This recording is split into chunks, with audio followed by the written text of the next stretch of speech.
So another topic that's becoming increasingly important under the Renters' Right Act is role of guarantors and the risks they may now face. So historically, many guarantors view their commitment as being linked to a fixed term tenancy, perhaps 6 or 12 months. With the move to periodic tenancies, that perception may no longer reflect the reality. The thing is, tenancies no longer have a fixed end date. So a guarantee could potentially remain in place for much longer than people originally anticipated. It depends on the wording of the guarantee agreement. So that means it's becoming increasingly important for landlords, agents, and guarantors alike to fully understand exactly what the guarantee covers and whether existing documentation, whether it remains appropriate under the new tenancy model. Another consideration related to this is rent increases. So as the rent changes over the lifetime of a tenancy, questions may arise around the extent to which a guarantor is liable for the increased amounts. So this is an area where the wording of the guarantee, together with the statutory rent increase process, will be particularly important. For landlords, ensuring rent increases are carried out correctly and documented appropriately will help minimize the risk of disputes later.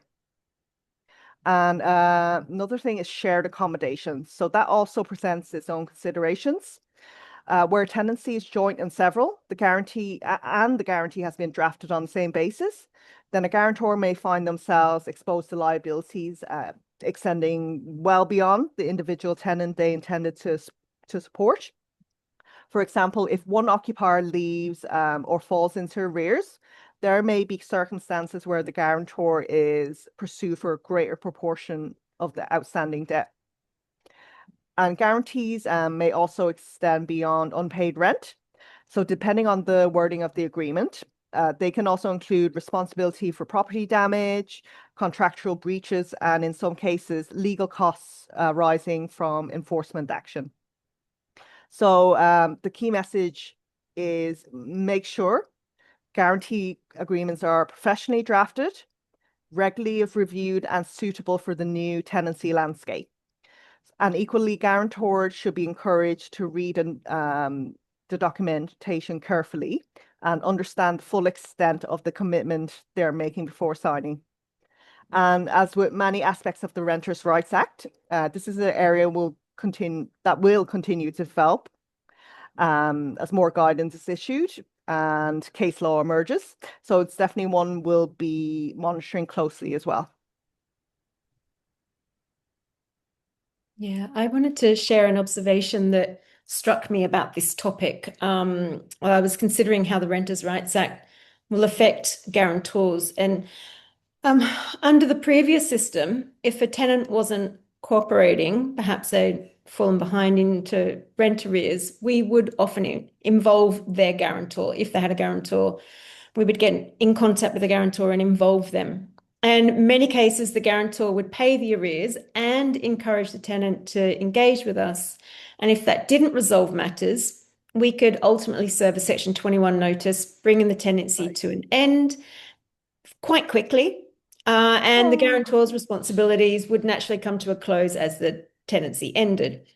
With the new system, it's not as straightforward as that anymore. And so if the guarantor pays the arrears, the tenant then can then remain in occupation because the arrears have been addressed. And so the guarantor might need to keep paying indefinitely. And then if the guarantor chooses not to pay, the arrears might eventually reach the point where possession proceedings can become possible. But then the guarantor might end up being liable for those unpaid sums under a court order. So in my view, the role of the guarantors changed and the risk they face has increased quite a lot. And under the previous system, you could engage them to help bridge a problem that you were facing and bring it to a close. Whereas the new system, it's not possible really to do that anymore. And more of the responsibility is on the guarantor now, Yeah, the financial there's a lot. responsibility weighing up, this indefinite, potentially indefinite liability, or then potential court orders for payment. So it's a tough one for guarantors, that.